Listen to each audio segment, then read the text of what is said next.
Hello everyone, this is Kavita and welcome to the channel. We have already started with the chapter solid state, and in today's topic we are going to discuss what is the packing in solids and how the solids have to be packed. Before we begin, we are going to understand that we have to assume one important point, and that is the constituents of a solid are assumed to be spares. You can see here right now I have got a spherical atom over here. So these atoms are going to be considered as incompressible. Now, how do we pack these atoms? Now, not necessarily that these are atoms, they can be ions, they can be molecules. Okay, so anything they can be, that means simply constituents. I would be just using the word atom now in place of constituent. Now, what is a closed packing? First of all, a question often asked in the board exam. Closed packing is the packing in which we occupy maximum of space. That's called economy of space. To give you the example of what do you mean by economy of space, let's have a look at this picture. When you look at this picture, you see people gathered together to watch a spectacular match. Now, naturally, the population is so high and the space is so less that people have all gathered together and so closely staying together like this. Each person is in close proximity with as many people as possible. This particular thing, the number of people a person is in contact with, is called coordination number. So coordination number is very high in this crowd, and this kind of packing is called as close packing because the whole space of the auditorium is occupied, minimum space is empty.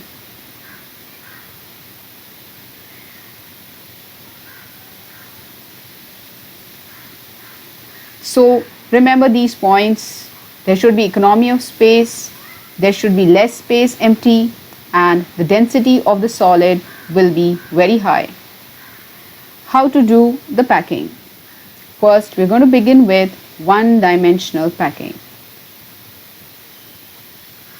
So in this packing, we're going to see that we will arrange all the atoms one next to another in a row. When we do this, we will find that each atom under study is in close contact with two other atoms in the neighbor. This particular thing is called as coordination number. Let's see what is the definition of coordination number, which is often asked in the exam. Coordination number is the number of neighboring atoms in contact with a given atom. And in this particular figure, I can show you that the coordination number is 2 because two atoms are in contact with this atom. Once we are done with one-dimensional packing, we start with two-dimensional packing. Let's see how to do that. Two-dimensional packing can be done in these two ways. The first way is the AAAA type of method. And what do we do in this? You can see that I just pick up one row, first row, that is row A, and I put the second row underneath the row A. And it's exactly like the row A. The third row is again exactly beneath the second row, and hence we find that in this type of packing the layer is formed and it's called AAA layer because all the rows are of same type. The coordination number, if we study, is going to be 4. Let me show you this way. This atom is in contact with this atom, this atom, this atom, and this atom. So total number of atoms in close contact with a given atom are 4. Hence, when we join the centers of these 4 atoms, we get a square. And hence this packing is called as square close packing. And as you can see, that there are a lot of empty spaces. These empty spaces are called as voids or holes, and they look like square, almost like a square. So this is not good for us because we have left a lot of space empty. So this packing is not an efficient type of packing. The second type of packing which we are going to see is a totally different one, in which we take the row A and the second row will be totally different because it's not like the row A. The spherical atoms are not in alignment. They are completely, you can say disaligned. Let me show you the first atom which I'm showing you and the third atom, that means the third row atom, are in alignment. So the first row is like the third row. So it's called A, B type of pattern. When we do this type of packing, its coordination number increases. Let us take the example of this particular atom. It is in contact with 6 atoms. I'm going to join the centers of the 6 atoms. When I do so, I get a hexagon. Hence, this type of packing is known as hexagonal close packing. Let's look at the voids. I see 2 different types of voids which look like triangular shapes. The first type of voids, which I have shown by using yellow color, are triangles with the apex pointing upwards. And the second type of voids, which I am going to show now, are the triangles with the apices pointing downwards. So we have 2 different types of triangular voids. One with the apex pointing downwards, the white ones, and the second one, the triangular voids with the apices pointing upwards. Remember, there is no difference between the two, only the direction is different. The coordination number is very high, so this kind of packing is the best. Let us now see how to do this third 3-dimensional packing, for which I will be using the square close packed layer, and I'll be also using the hexagonal close packed layer.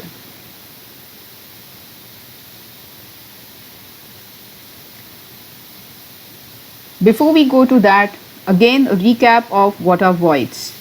So voids are empty spaces between the constant atoms.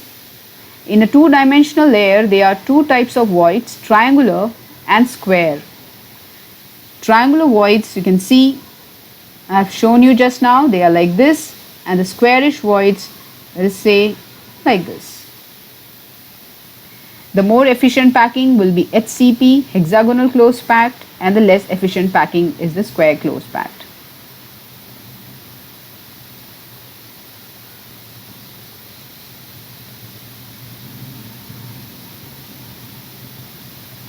So now I'm going to show you how to do the 3-dimensional packing using 2 different types of layers.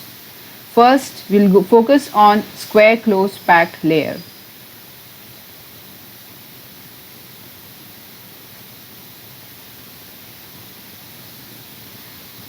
Now I'm going to use the 2-dimensional square close packed layer, which was not very efficient. I have picked up the layer A and I intend to put or stack the layer B on that. This is layer B. And how do I put it? I just take the atoms and I place them on the layers or on the atoms of the first layer in such a way that they superimpose. So this kind of arrangement is going to be obtained, and the layer second is exactly like the layer first. So it's AAA type of 3-dimensional packing.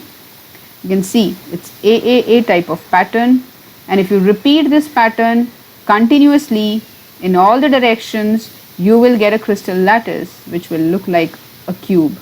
So this is the simple cube which we get by following the square close packed layer arrangement in 3 dimensions. And what is the coordination number in a square close packed packing or in a simple cube, if we say? Then it's obviously simple. In the first, its own plane, you can remember that there were 4 atoms in contact with that particular atom we have seen just now. So the coordination number of a given atom in a plane is 4, and also there will be 1 atom above it and there will be another 1 atom below it. So coordination number here is going to be 6, which is not a good sign. So the low coordination number indicates the instability of the crystal. The packing efficiency is 52.4%. That means we have left 47.6% space empty. This is not a good thing. The only metal which crystallizes in this pattern is polonium, which belongs to group 16, and it's a radioactive element. Let's go to the second type of packing using hexagonal close packed layer. We'll understand it by looking at the following figures. In the first figure, you can see that I have taken the first layer A, which was HCP layer, and now I'm going to fill up the voids. I have a choice. I can fill up any of the voids which I showed you previously, the yellow ones which I had shown here, or the white ones which I had shown here.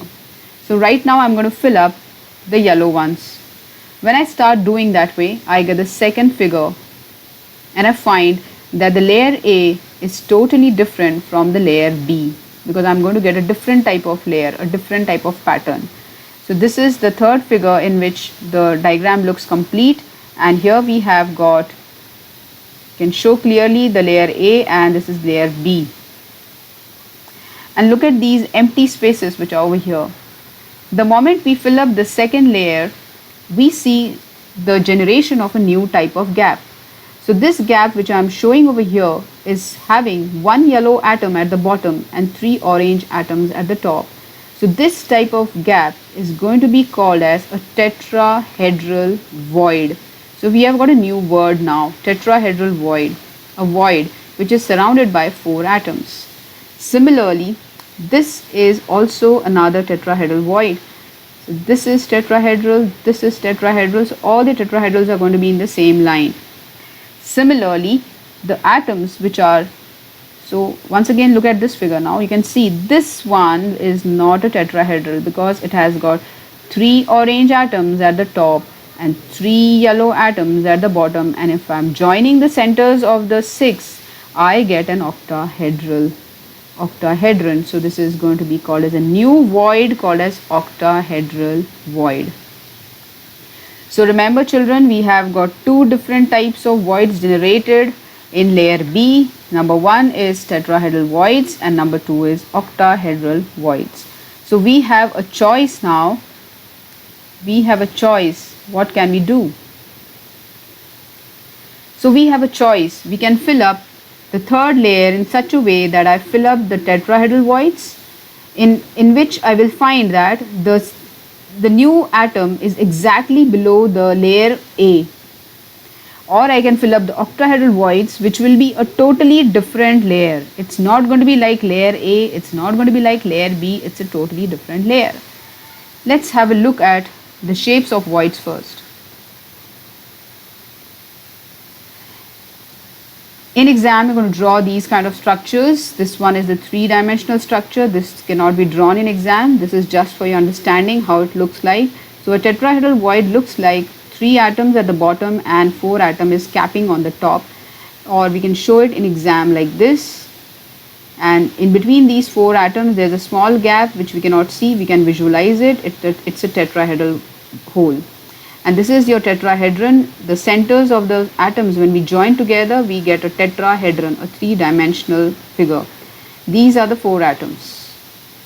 So please remember these two structures. An octahedral void will be something like this, in which we have three red atoms, let us say on the top, and three blue atoms at the top, at the bottom.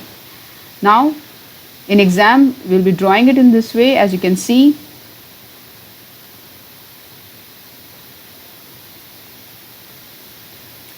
So we'll be drawing it this way. We can see that there are six atoms, 1, 2, 3, 4, 5 and 6. So these are the six atoms. We have joined the centers of the six atoms and we get an octahedron. Similarly, we can draw it in this manner in the exam. It's very simple to draw. Just have a look.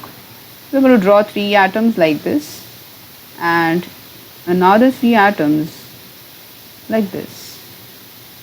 So it's very simple. Just draw it like that in exam. Now, the coordination number of octahedral void is 6 because the empty space is in contact with 6 atoms. Similarly, in tetrahedral voids, the coordination number is 4 because the empty space is in contact with 4. And one more important thing which we all must remember is that if in a particular crystal, if n is the total number of atoms, then the octahedral voids will also be same in number, and the tetrahedral voids will be double of that of number of atoms. So this is very important for solving some of the questions which we'll do later. So if n is the total number of atoms in a given cell, n will be the total number of octahedral voids and 2n will be the total number of tetrahedral voids. Let's go to now the layer third, how to fill it up. For filling up third layer, we can either fill up the tetrahedral voids or we can fill up the octahedral voids. When we look at this structure, the figure number 1, we can see that I'm going to fill up this particular void which is tetrahedral. And you can see there is a yellow atom lying just below, and I'm going to put the pink colored atom exactly on the top of it. So the first layer is layer A, and the second layer, let us say this one, is layer B. And the new layer which I'm going to make is exactly going to be like layer A. So it's going to be AB pattern. And here very clearly you can see the 3 layers. So this will be my layer A atom, this will be my layer B atom, and this will be my layer C atom. So you can see that the A and C are exactly one over another.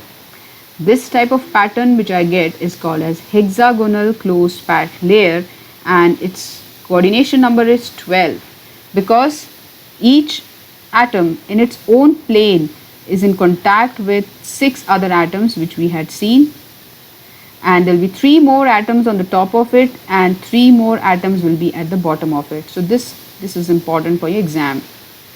This kind of hexagonal closed packing is shown by metals like cadmium, and it's 74% efficient and 26% space is empty.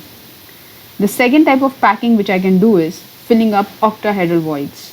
When I fill up octahedral voids, which is a little difficult to show right now, but we can try to show you, this is my octahedral void.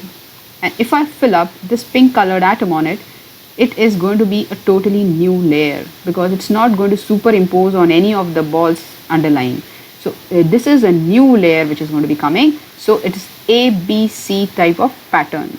It's also called as face centered cubic pattern or cubic closed packed pattern. And the coordination number of this is also going to be 12. That means 6 in the plane, 3 above and 3 below. Why is it called FCC pattern? Let's have a close look at the diagram. We'll just draw the figure and try to see that what is this face centered cubic pattern. So for this I've just drawn a cube. I'm drawing the atoms at the corners of the cube. First of all, we have learned all these structures in our previous topics, and it's very simple. You have to draw the atoms at the centers of the faces like this.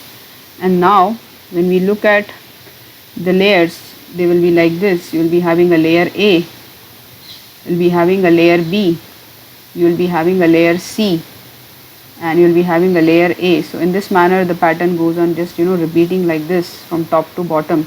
So this is ABC kind of pattern, and this type of packing is also equally efficient. You're going to get 74% efficiency and 26% space is going to be empty. All the metals which are available in this world are going to either crystallize in this any of these patterns. Like you have seen HCP we discussed, cadmium is the example. Similarly, cobalt is also HCP pattern, magnesium is also HCP pattern. And these metals which are commonly found in our homes like silver, copper, gold, easy to remember for exam, they are crystallizing in FCC pattern. Aluminium is also commonly used in the form of wrappers, for example, aluminium foil. So commonly available metals you can remember, they are very simple, will be crystallizing in FCC pattern or CCP pattern, both are synonyms. And metals like cadmium and cobalt, which are not readily seen and heard of, are in the HCP pattern. So I think that was the type of packing which we have discussed. So please go through this video once again, and I'm sure you've understood this. You may like this and share it with the children who are really wanting to study solid state in a great detail.